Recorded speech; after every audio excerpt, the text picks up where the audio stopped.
Welcome to our channel Sunita's world. അപ്പോൾ ഇന്ന് ഞാൻ വന്നിരിക്കുന്നത് ഒരു അടിപൊളി റെസിപ്പിയുമായിട്ടാണ്. ചോല ഭട്ടൂരെ. അതിനുവേണ്ടി ഞാനിവിടെ എടുത്തിരിക്കുന്നത് 2 കപ്പ് മൈദയാണ്.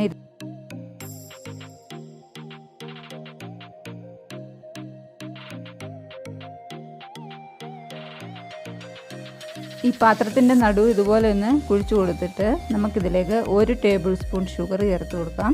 അതുപോലെ തന്നെ 1/4 teaspoon baking soda, 1/4 teaspoon baking powder, 4 table spoon oil, അതുപോലെ തന്നെ 1 ടീസ്പൂൺ ഉപ്പ്, 4 ടേബിൾ സ്പൂണ് തൈര് ചേർത്ത് കൊടുക്കുന്നുണ്ട്.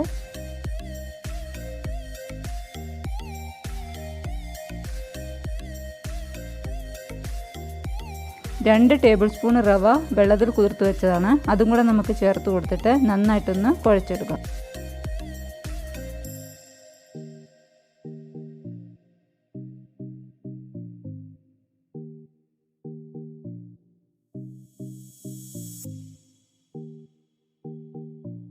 ഇനി നമുക്കിത് 2 മണിക്കൂർ റെസ്റ്റ് ചെയ്യാൻ വെക്കാം. അതിന് മുന്നേ ഒരല്പം എണ്ണ തടവി കൊടുത്ത് ഇതുപോലെ ഒന്ന് തടവി കൊടുത്തതിന് ശേഷം മൂടി വയ്ക്കുക. ഇനി നമുക്ക് ചോല റെഡിയാക്കി എടുക്കാം. അതിനുവേണ്ടി ഞാനിവിടെ ഒരു കുക്കർ എടുത്തു. അതിലേക്ക് 2 കപ്പ് വെള്ളക്കടല 5 മണിക്കൂർ മുന്നേ കുതിർത്തതാണ്. അത് ഇതിലേക്ക് ചേർത്ത് കൊടുക്കാം. അതിൻ്റെ കൂട്ടത്തിൽ തന്നെ ഒരു 3 ഗ്രാമ്പൂ, 3-4 ഏലക്ക, 2 ബേ ലീവ്സ്, അതുപോലെ തന്നെ ഇതിനൊരു കളറ് കിട്ടാൻ വേണ്ടി ഒരു നല്ല വെള്ള തുണിയിൽ 1 ടീസ്പൂണ് തേയിലയാണ്. ഇനി ടീ ബാഗ് വേണമെങ്കിലും യൂസ് ചെയ്യാം. അത് ഇതുപോലെ കിഴി കെട്ടിയിട്ട് നമുക്കിതിലേക്ക് ഇട്ട് കൊടുക്കാം.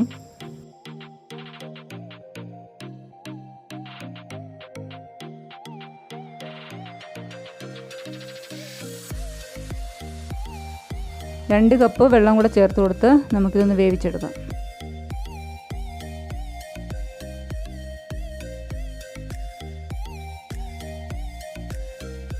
ഇപ്പോൾ കടല വെന്ത് കഴിഞ്ഞാൽ നമുക്ക് ഈ കിഴി ഇതിൽ നിന്ന് മാറ്റാം. ഇനി ഒരു പാത്രം വെച്ച് കൊടുത്തിട്ടുണ്ട്. അത് ചൂടായിട്ട് അതിലേക്ക് നമുക്ക് ഒരല്പം എണ്ണ ഒഴിച്ചു കൊടുക്കാം. അതിലേക്ക് 2 മീഡിയം സൈസ് സവോള അരിഞ്ഞത് ചേർത്ത് കൊടുക്കാം. അതൊന്ന് നന്നായിട്ട് വഴറ്റിയെടുക്കുക. ഒരു ചെറിയ കഷ്ണം ഇഞ്ചി അരിഞ്ഞത്, അതുപോലെ തന്നെ 4-5 കഷ്ണം വെളുത്തുള്ളി ചെറുതായിട്ട് അരിഞ്ഞത് ചേർത്ത് കൊടുക്കാം. പേസ്റ്റ് വേണമെങ്കിലും ചേർക്കാം.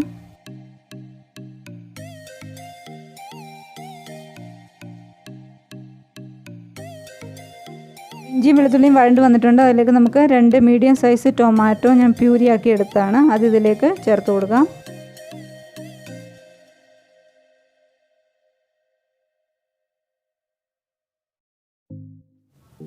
ഇതിലേക്ക് നമുക്ക് ഒരല്പം ഉപ്പ് ചേർത്ത് കൊടുക്കാം.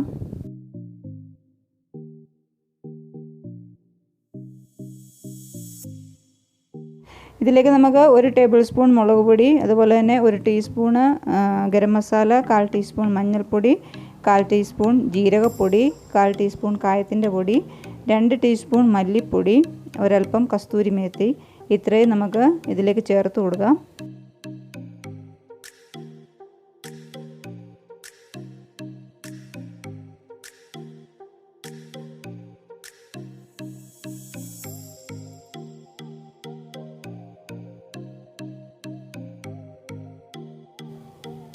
ഒരല്പം വെള്ളവും കൂടെ ചേർത്തിട്ട് നമുക്ക് നന്നായിട്ടൊന്ന് മിക്സ് ചെയ്തെടുക്കാം. അപ്പോൾ എണ്ണ തെളിയുന്നത് വരെ ഇത് നന്നായിട്ടൊന്ന് വെന്ത് കിട്ടണം.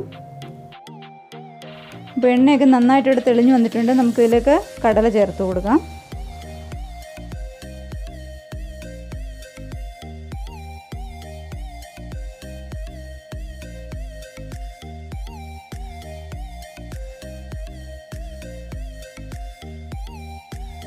അപ്പം നമുക്കിത് നന്നായിട്ടൊന്ന് മിക്സ് ചെയ്ത് കൊടുക്കാം. അപ്പം വെള്ളം ചേർക്കുമ്പോൾ നമുക്കിത് ഒത്തിരി ലൂസാകാനും പാടില്ല, അതുപോലെ തന്നെ ഒത്തിരി കുറുകിയിരിക്കാനും പാടില്ല. അപ്പം അതനുസരിച്ച് വേണം വെള്ളം ചേർത്ത് കൊടുക്കാൻ. അപ്പോൾ ഈ കടലയൊക്കെ ഇതിനകത്ത് നന്നായിട്ട് കിടന്നൊന്ന് തിളച്ച് അതിൻ്റെ മസാലയൊക്കെ ഒന്ന് പിടിച്ച് വരണം. ഈ സമയത്ത് നമുക്ക് ആവശ്യത്തിന് ഉപ്പ് വേണമെന്നുണ്ടെങ്കിൽ ചേർത്ത് കൊടുക്കാം.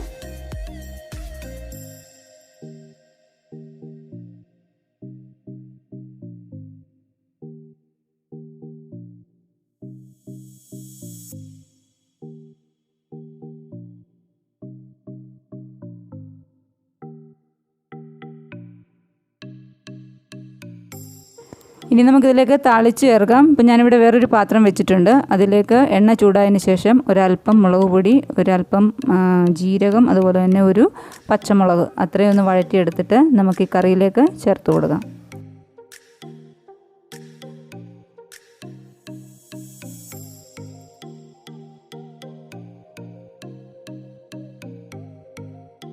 ഇപ്പോൾ കൂടുതൽ ടേസ്റ്റിന് വേണ്ടി നമുക്കിതിലേക്ക് ഒരല്പം നാരങ്ങാനീര് ചേർത്ത് കൊടുക്കാം. അതുപോലെ തന്നെ മല്ലിയിലയും വേണമെന്നുണ്ടെങ്കിൽ സവോള അരിഞ്ഞതും കൂടെ ചേർത്താൽ നല്ല ടേസ്റ്റായിരിക്കും. അപ്പോൾ നമ്മുടെ ചോല ഇവിടെ റെഡി ആയിട്ടുണ്ട്. ഇനി നമുക്ക് ബട്ടൂര റെഡിയാക്കി എടുക്കാം. അപ്പോൾ നമ്മുടെ ബട്ടൂര ഇവിടെ 2 മണിക്കൂർ കഴിഞ്ഞു. നന്നായിട്ട് ഇത് ഫെർമെൻ്റായിട്ട് വന്നിട്ടുണ്ട്. അപ്പം നമുക്കിനി ഇത് ചെറിയ ചെറിയ ബോൾസാക്കി ഉരുട്ടിയെടുക്കണം.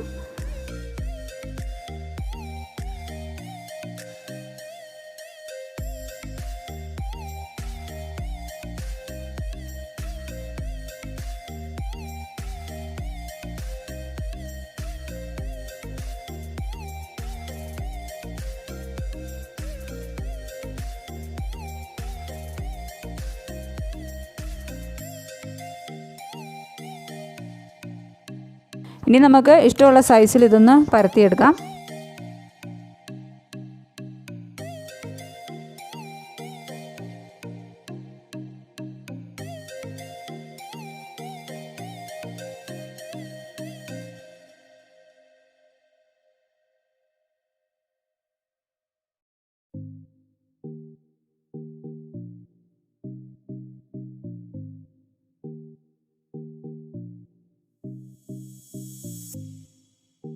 നമുക്കിനി ഇത് ചൂടായ എണ്ണയിലേക്ക് ഇട്ട് കൊടുക്കാം.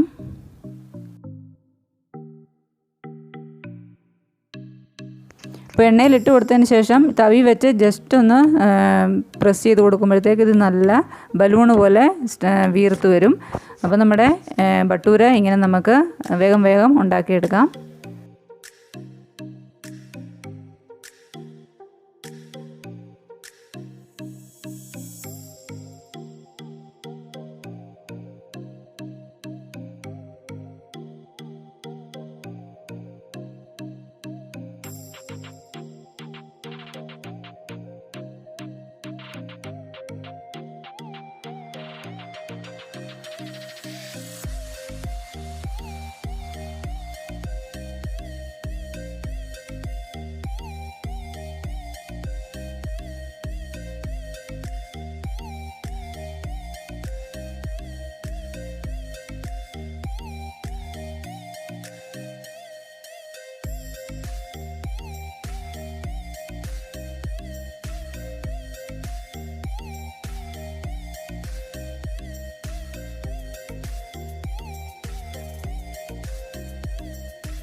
അപ്പോൾ നമ്മുടെ അടിപൊളിയായിട്ടുള്ള ചോല ഭട്ടൂര ഇവിടെ റെഡി ആയിട്ടുണ്ട്. എല്ലാവരും ഇതൊന്ന് ട്രൈ ചെയ്യണം. വളരെയേറെ ടേസ്റ്റി ആയിട്ടുള്ളൊരു ഡിഷാണ്. അതുപോലെ തന്നെ ട്രൈ ചെയ്തിട്ട് നിങ്ങളുടെ കമൻസ് അറിയിക്കുക.